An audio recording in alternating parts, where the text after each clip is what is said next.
So for this project, I'm going to analyze a relationship with my basketball peers in social life, using 3 concepts from the modules that we did in class. I will do the communication conflict, the love languages one, and the voluntary families.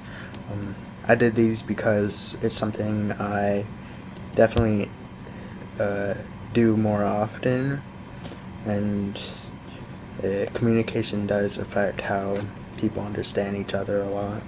And according to Edler et al., 2023, communication plays a major role in how relationships are formed and maintained. So the first module, communication and conflict. One of the things I noticed in my relationship with my basketball team is how we deal with conflict, especially with the closer people to me on the team. We like to avoid things quite a bit, especially right away. Like, I like to leave sometimes and just not talk to anybody for a while, and like, especially when it is very uncomfortable for me to talk about. And we use, both me and the others that I usually are with, we wait to actually address the situation. And Adler et al. Says that avoiding conflict can reduce tension in the short term, but often can be more unsolved over time. And I feel like that connects to what we go through on the team, especially when there's conflict with my closer friends. We also go between different things like conflict styles, like compromising or avoiding, depending on the situation. Adler et al. Also says that conflict styles are flexible very often and depend on context, which is understandable because you're not going to react to the same thing you would normally. The second one was the love languages and emotional needs. Another important part is how we show care for one another in that group. My love language is more focused on being connected to people and like talking with them, and so that definitely brings out my good side, where it's good for me to talk with them when I'm in any situation. Chapman 2015 explains that people experience love in different ways depending on their primary love language, and that's something that sometimes can lead to misunderstandings even when people care about each other. There have definitely been times when me and some others, my friends, have been together, and we definitely don't fully invest in one another, like doing stuff like going to an event or something, and so that can be hard sometimes.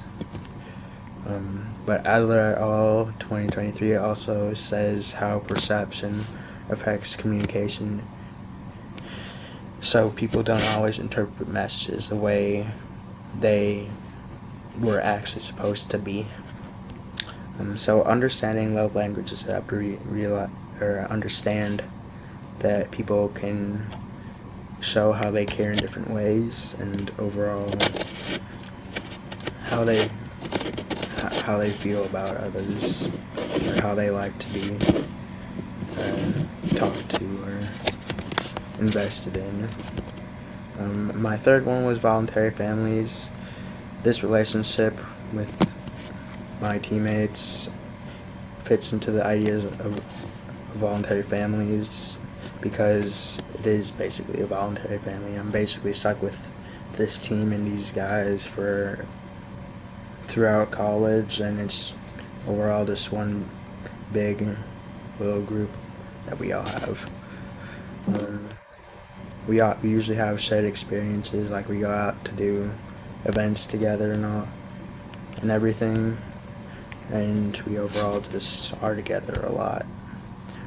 Braithwaite et al. 2010 says that supplemental families are relationships that exist alongside biological families and provide emotional support, which makes so this relationship is that because it's not biological, obviously, because they're not related really, but it's just based on shared time together. Gavin 2006 also explains that voluntary families are discourse dependent, meaning they are created and maintained through communication, which is understandable because a lot of what keeps these types of relationships on is communication. So in the future, I think what I've learned in class will help with these relationships more. One thing I want to get better at is addressing conflicts and not avoiding them right away, as I usually do that a lot, and that would help solve some of the issues that we have. Another thing is that I'll use understanding of those love languages to help better understand people. Chapman 2015 explains that recognizing how someone refers to receive love or connection is important to understand how to act around them and help them get comfort. I also think that voluntary family concepts from Braithwaite et al. Can help me with getting everything out of the relationships I have with my team and closer players that I have. So overall, this class helped me understand how relationships are worked through and how to be a good communicator with the people I'm around. And overall, I just want to get a better experience in improving those relationships moving forward.